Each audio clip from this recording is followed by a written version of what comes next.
Summary: the dragon in the Eagle Grief stream, known as the Karma Dragon, was originally the son of the Dragon King of the Western Sea.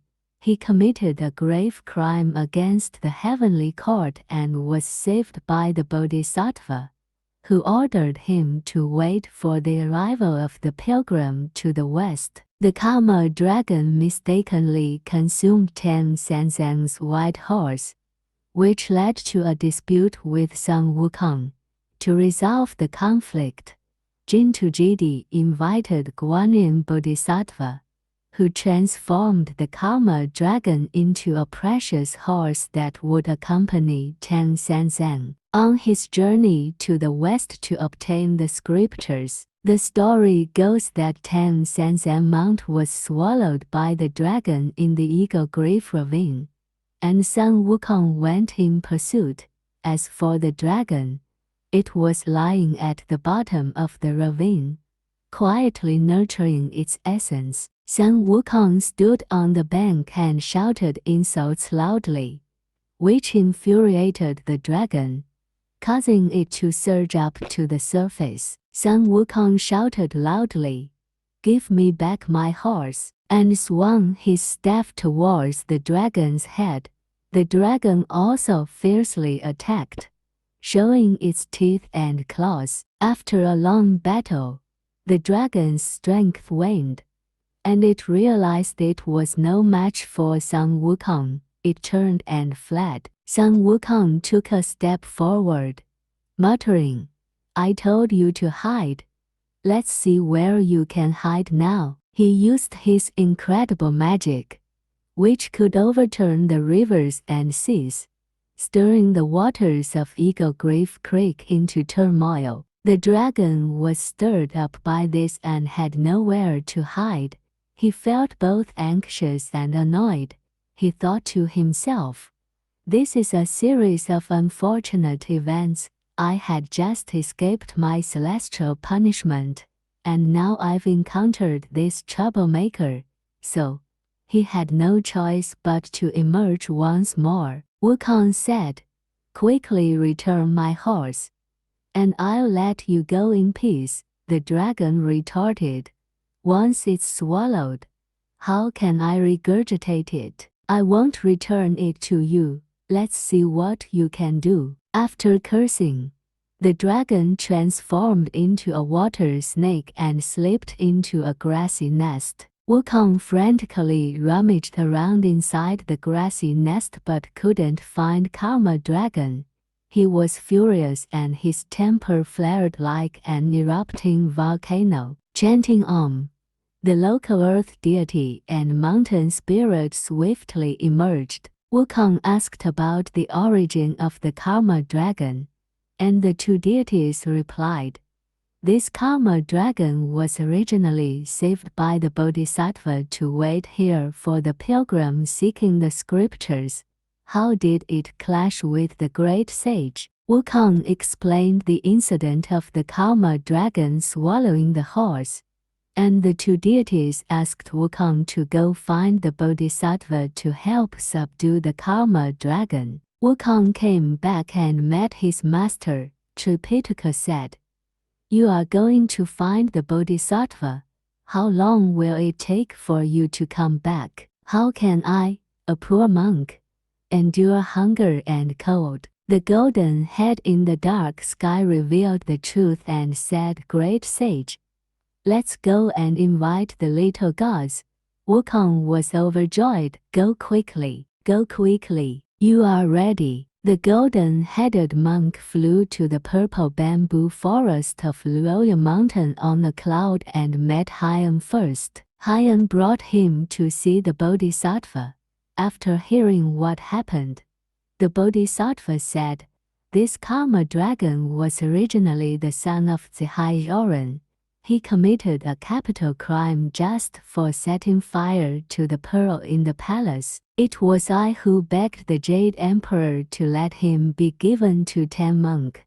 How come you were able to do some legwork and ride like a horse, but you ended up eating Tang Monk as horse instead?" The Bodhisattva descended to the lotus platform, left the immortal cave, and crossed the South China Sea with Jiedi. When we arrived at Shepherd Mountain, the auspicious clouds stopped in mid-air, and when we looked down, we saw that Wukong was still yelling and cursing beside the stream. Jiedi pressed down the cloud head, went to the stream and said to Wukong, "The Bodhisattva is here." Wukong jumped into the air and shouted, "You, the teacher of the 7 Buddhas and the compassionate leader, how can you change the law to harm me?" It turned out that Wukong knew that the tight mantra was the Bodhisattva's method, and he kept suppressing this tone and wanted to find the Bodhisattva,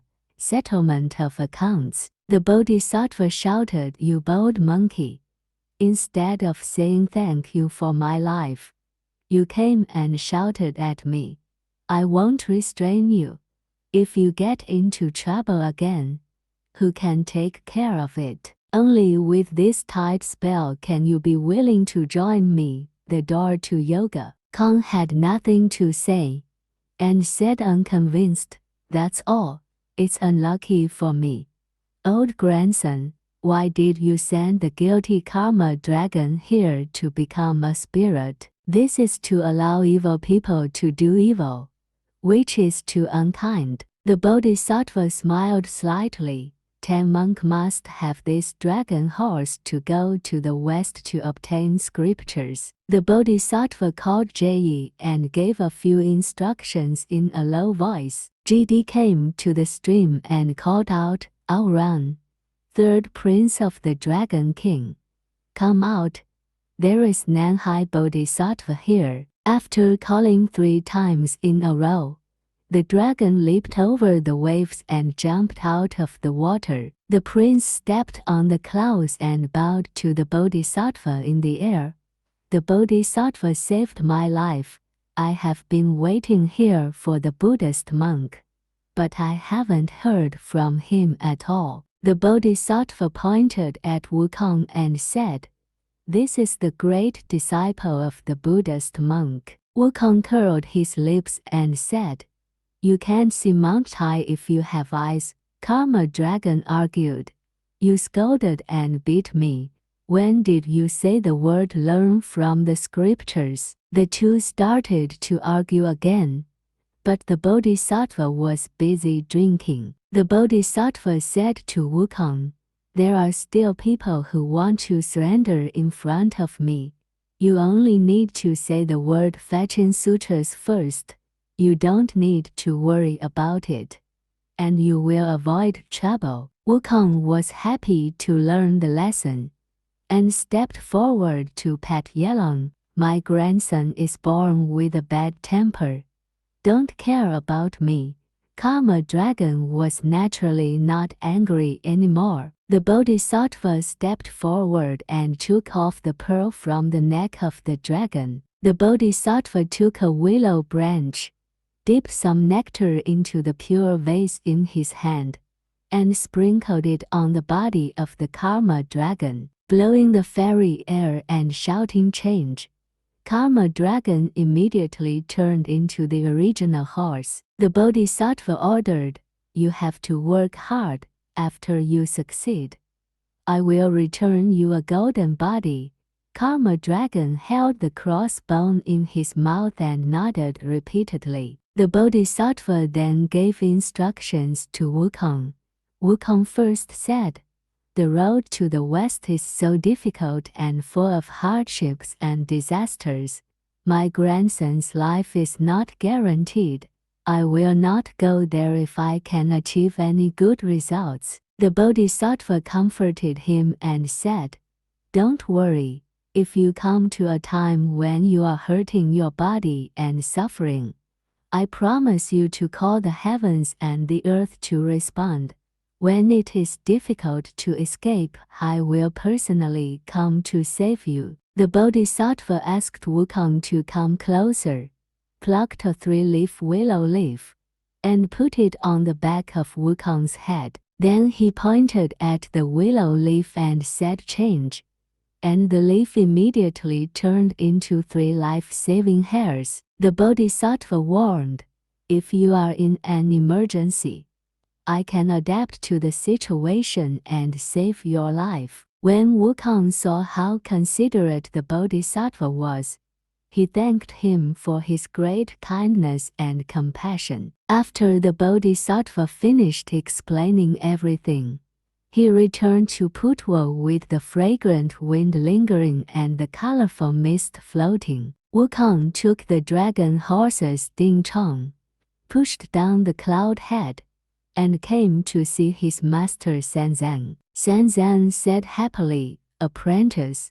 why is this horse fatter than before?" Wukong said that this horse is the Karma Dragon. Sanzang heard that it was the transformation of the Bodhisattva, so he gathered some earth and burned incense, looked south and bowed. After gathering up, Wukong asked his master to sit on the horse without a saddle. When we got to the stream, there was a fisherman holding a dead wood raft at the head of the stream, and he was swimming down the river. Wukong greeted old fisherman, "Come here, we are from the east to learn Buddhist scriptures.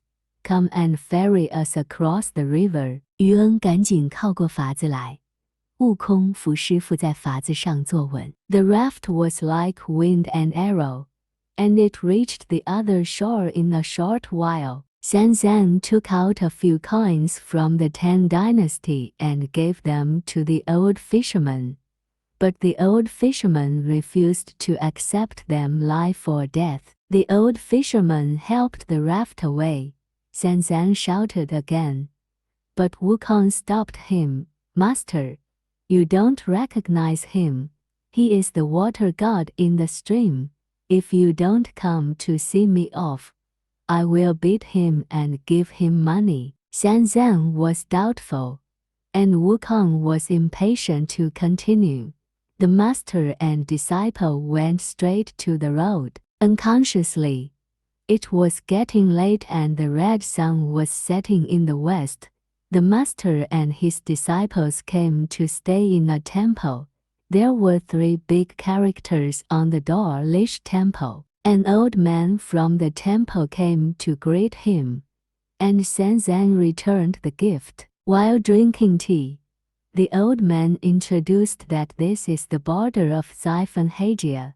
There is a village behind the temple.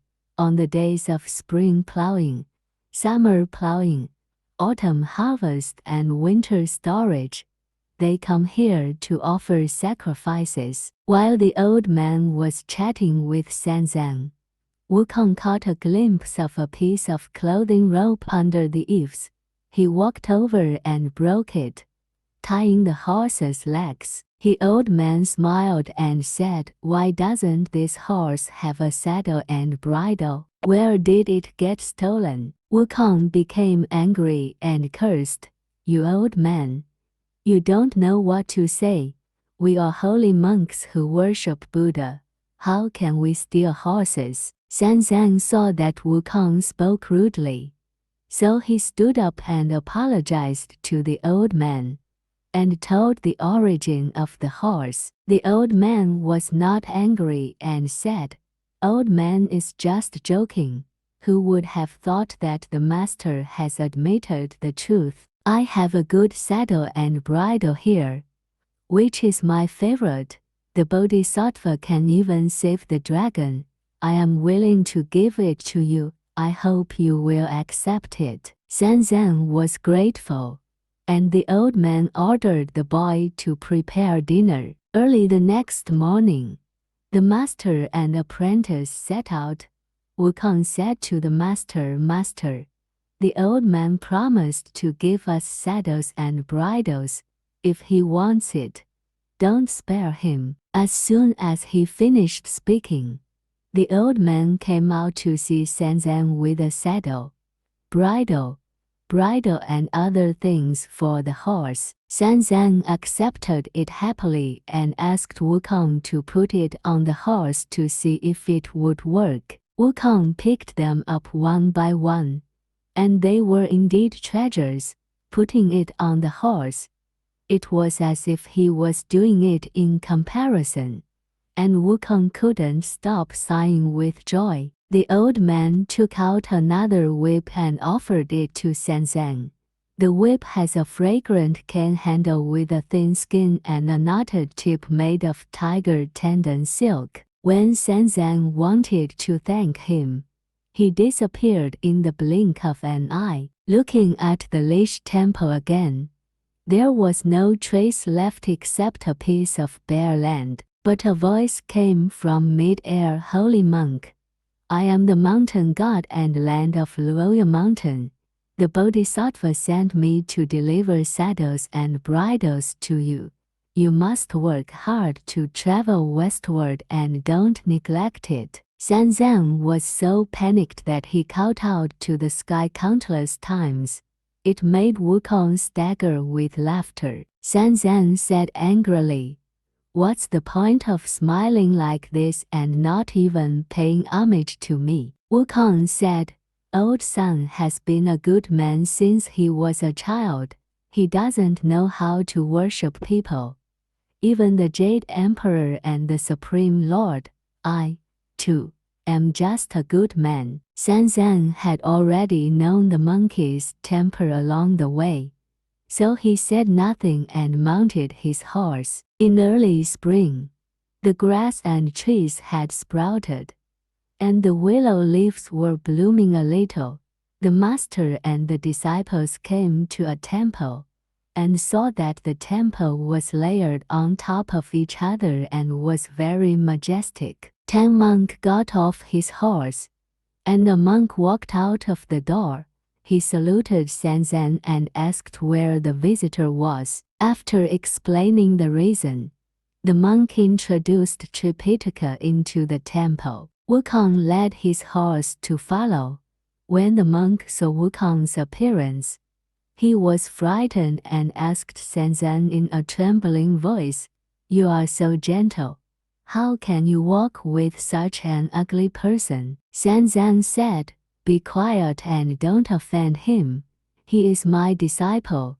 Although he looks ugly, he is very useful." The master and his disciples went outside the main hall and saw the 4 big characters of Guanyin Temple. Sanzang repeatedly felt the Bodhisattva's grace and wanted to go in and prostrate himself. Tripitaka stretched out his back, stretched out his chest, and called out to the golden elephant. The monk plays the drum, and Wukong rings the bell. His prayer was over and the drums had stopped beating, but Wukong still kept on beating the bell for a while, slow for a while. The monk said, "We have finished praying. What else are we bumping into?" Wukong smiled and said, "I spent 1 day as a monk and hit the clock." The sound of the bell alarmed the monks and elders in the temple. They all ran over and said, "Which savage is causing trouble here?" Wukong jumped up and cursed, "It's your grandpa who is playing with the bell." The monks were so frightened when they saw Wukong's appearance that they all crawled underground and said, "Grandpa-san, please calm down. Grandpa-san." Wukong smiled and said, "Thunder Lord is my great-grandson. Get up, get up. Don't be afraid. We are masters from the Eastern Land and the Tang Dynasty." The monks stood up in fear, looked at Tang monk again, and then felt relieved. At this time, the head of the temple invited Tang monk to come to the back abbot to have tea. Just as he sat down, 2 children came out with an old monk on their hands, who was the master of this temple. Please watch the next episode to find out what strange thing this master caused.